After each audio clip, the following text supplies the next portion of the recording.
Did you know that you can dip with gel base and gel top? That's what I'm going to show you today. What's up, nail crew? It's Nicole, your fellow nail obsessed DIYer. I've gotten a bunch of requests about how to dip with gel base and gel top. And let me tell you, it is so easy. I absolutely love it. I don't do it very often, so I want to make sure that I did a video showing you guys how. Now, I have builder gel down on my natural nails, so I can go right in with my layers of color. If you don't use builder gel down on your natural nails, you definitely want to make sure that you do a dry nail prep and then go in and dehydrate them with a real dehydrator and then use 2 layers of primer. That's going to help your gel base adhere to your natural nails. I already did all those steps with the builder gel, so now I can just go right in with the gel base and my dip color. And when you're dipping with gels, something that you want to be really, really careful of, well, there's a bunch of things. So the first thing that you want to be careful of when you're dipping with gels is to keep your gel base as thin as you possibly can when you apply it to your nail. This is different than keeping your dip base thin when you're doing dipping with dip liquids. The reason that you want to keep your gel base really thin is one, you don't want super thick nails, and two, you're also pouring the powder over or laying your nail flat into powder, and you want to make sure that it's able to fully cure. So if you make your gel too thick, it's going to have a harder time fully curing, and leaving uncured gel on your nails is what leads to gel allergies. So we definitely do not want to do that. One of the other things that's really important that you do with dipping gels is that you flash cure your nail, each one, for like 5 seconds before you move to the next, so you don't move any of the product around.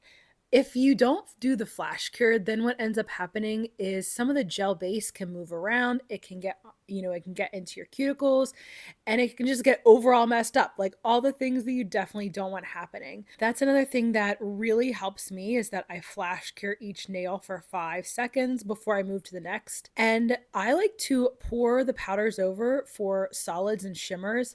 It really helps to get that even look. If you try to dip your nail in with gel, it's going to clump all up. It's not like dip base that starts drying immediately. Gel base does not start to dry until you cure it. I start with my solid nails and I did those first. I flash cured each of them, the pointer in the middle, after I poured the powder over. And then once I got both nails done, then I did the full cure for 60 seconds. I did 2 layers of the purple and then 2 layers of this gorgeous glitter. The colors that I'm using and the gels today are from CN Designer Dips. They are stunning. I am so obsessed with these colors. I've just been really feeling purples lately. I've done a bunch of purple manis. The 2 colors are Lucy in the Sky. Save Freeze is the solid and Lucy in the Sky is the glitter. So before you even go and you flash cure the nail and move to the next, you want to make sure you take some isopropyl alcohol on some kind of nail art tool, some kind of nail art brush, an angled one. You can use a flat one like I'm using here, and you want to wipe off any gel that possibly got on your skin before you go and you cure, before you do your little flash cure. That's going to decrease your risk of allergies, right? So everything that I like to tell you guys in my videos, I like to talk about the things that I do to lower my risk of allergies when I'm using gels. And even when I'm using dip liquids, I try to keep everything off my skin, off my hands as much as I possibly can. I had a little cut on my thumb and I put a band-aid over it because I couldn't find my liquid band-aid. So I just threw a band-aid over it because I did not want to get anything in my cut. And the cut was like 2 days old, but still, like I am super, super careful. For as messy as I am of a dipper, I try to do everything carefully just because like I know how messy I am. So at least if I do all the things to, like, be safer, then at least I know I'm doing that, even though, I can't control like how wildly I smack a dip cup and knock over my dip powder or something like that. Now, this Lucy in the Sky has a ton of foils in it. So when you're dipping foils, my goal for both layers is get as much coverage as possible. That's different than when I'm doing a chunky glitter, because chunky glitters, you really just want the chunky glitters to come up on the top layer. But when I'm dipping a foil like this, I want to get as many of the foils as I can on both layers because foils squish down flatter than glitters do. So I like to have as much coverage on both layers as I possibly can. And then I was using an orange wood stick to go through and kind of make sure that the the foil pieces were laying flat. These are definitely thicker, chunkier pieces of foil, and I wanted to make sure they were laying nice and flat before I went and I did my flash cure and then my full cure after each layer was done. When I'm doing my curing, since I did my foil nail on my thumb too, that one I just cured separately compared to the other one. I did my pointer and middle finger together, and then I had did my ring finger and pinky to do the full cures for each of those layers. You can see me moving the foil pieces around right now, and this is part of why people love dipping with gels, because nothing is set until you actually cure it in the lamp, versus when you're using dip liquids, the dip liquids start to dry right away. So with gels, you have way more time to finagle the dips around when you're using glitters and flakes and foils, things like that, which for a lot of people is really helpful. And just like when you're using dip liquids, once each layer is done curing, so like dip liquids would mean it's done drying, you want to brush off all that excess powder. That's going to help to keep your layers thin as well. There were some foil pieces missing, I felt like, on my ring finger. I just felt like I didn't get a great coverage. So I took some extra gel base and then just placed the foil pieces all over my nail so it would really just fill the layer in. This way it would give a nice full coverage look on both layers so that, my thumb, my ring, and my pinky would all look similar. That's something that's really nice that you can do with gel base too. If your glitter nails don't look as full coverage as you would like, you can just pour some out. I'm just using a little nail art palette paper here and fill in any gaps that are missing. I like to dip the orange wood stick into the gel base that I had applied to my nail and then pick up pieces with that gel base that's stuck on the end of the orange wood stick and just place the pieces where I want. Then you can do the full cure and brush off the excess. And with gels, you don't use clear dip powder. So if you try to use clear dip powder with gels, it tends to be pretty cloudy. Even like really clear dip powders still tend to be cloudy. So what I like to do is I like to use gel base. I apply that over my entire nail and that encapsulates the glitters and the solids. Some people feel like the gel base just isn't thick enough, so they prefer to use builder gel. You can absolutely do that as well, since builder gel is a much thicker gel. It's got a thicker viscosity and it encapsulates the glitters and flakes and foils beautifully. So you don't have to just use gel base.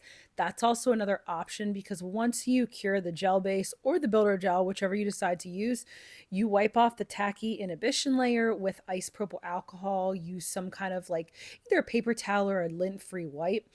And then you can go in and you can file and buff, and you can buff it smooth. Now, for me, using gels, I really don't need to do much buffing at all. I basically just make sure the sides of my dip are sloping down towards my sidewalls. That's really all that I'm doing when I'm doing the buffing, just like a real simple buff on the top to make sure everything feels smooth. And then I like to go in and make sure that my sides of the dip are, sloping nicely instead of having this like weird kind of ledge right there. So I do use my hand file and file up the shape a little bit just to make sure my shaping didn't get wonky or anything. Since dip adds bulk, even when you're using gels, dip still adds a little bit of bulk. I like to fix up my nail shape just to make sure it looks how I want it to. And then I go in with a really flexible file.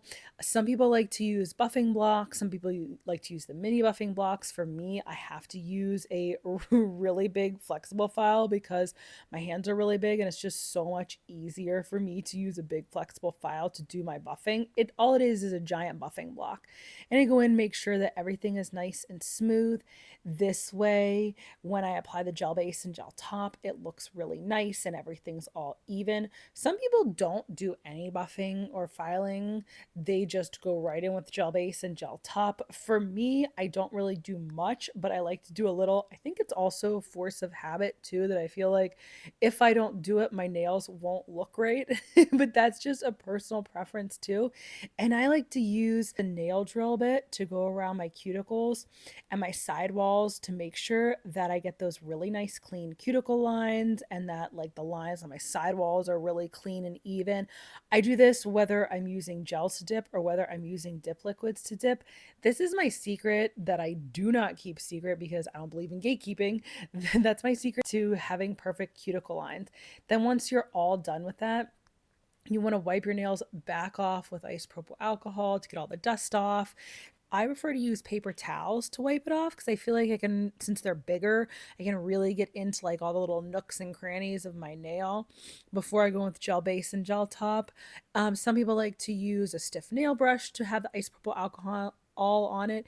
Either way works great. Just make sure you clean all that dust off because if you leave it on, it's going to get stuck in your gel base and it'll show up once you're done curing your gel base and then gel top. Just like when you are going to dip, when you apply your gel base, you want to make sure that you don't get any on your sidewalls or in your cuticles, and you can wipe off any excess that gets in there with some isopropyl alcohol on a nail brush and cap your edges. If you're somebody who likes to wear your nails for a long time, cap your edges with both the gel base and the gel top. That's going to seal your mani in and make it last so much longer.